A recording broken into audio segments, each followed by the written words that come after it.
La guerre à laquelle nous sommes en train d'assister, c'est une guerre dans laquelle l'Iran ne s'attaque pas seulement militairement aux installations, mais est en train, en réalité, de fragiliser quelque chose de beaucoup plus profond pour les États-Unis, c'est le pétrodollar. Et d'après beaucoup d'analystes, donc, cette situation-là risquerait de mettre terriblement à mal les alliances que les Américains ont avec les pays du Golfe.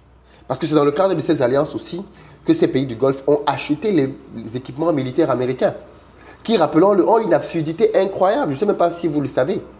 Mais les États-Unis, quand ils vendent leur matériel militaire, notamment leurs avions, à des pays comme les Européens, vous n'avez pas le droit d'utiliser un avion militaire américain sans que Washington ne vous valide l'usage de l'avion. Et la France se sert de ça comme outil. Pour dire que quand vous achetez un F-35, qui est supposé être la pointe des avions militaires dans le monde, vous n'avez en réalité pas le droit de l'utiliser tant que les États-Unis ne vous donnent pas une clé qui est valable 48 heures.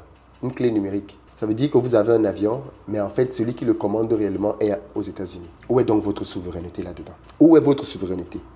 Les États-Unis sont allés tellement loin qu'ils ont même créé une loi disant que si dans un armement militaire, tu as un seul composant américain là-dedans, tu dois demander des validations aux États-Unis pour utiliser ce composant. Voilà pourquoi la France, quand elle fabrique ses équipements militaires, s'assure qu'elle ne tombe pas dans le coup de cette loi. Donc elle fabrique avec des équipements qui viennent de partout, mais pas des États-Unis, pour avoir sa propre autonomie. Et c'est peut-être pour ça qu'en 2003, la France était l'un des rares pays au monde qui pouvait dire aux États-Unis, on ne vous accompagne pas en Iran, parce qu'on n'a pas besoin de vous.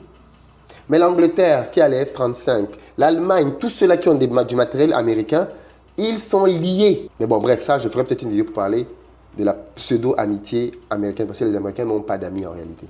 Tous ceux qui disent amitié, partenaire, là, les Américains n'ont pas d'amis. Ils ont juste des vassaux. Le seul rapport que tu peux avoir avec les États-Unis, c'est vassal.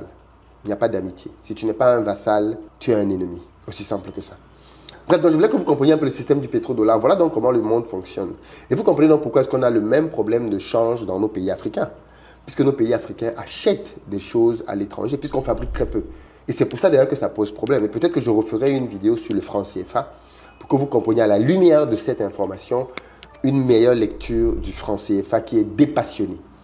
Parce qu'en fait, comme les pays africains vendent très peu de choses au monde entier et achètent beaucoup de choses, nous sommes donc constamment en train d'acheter des devises pour pouvoir faire nos achats. Et comme nous vendons très peu, nous rentrons très peu de devises à l'intérieur de nos économies.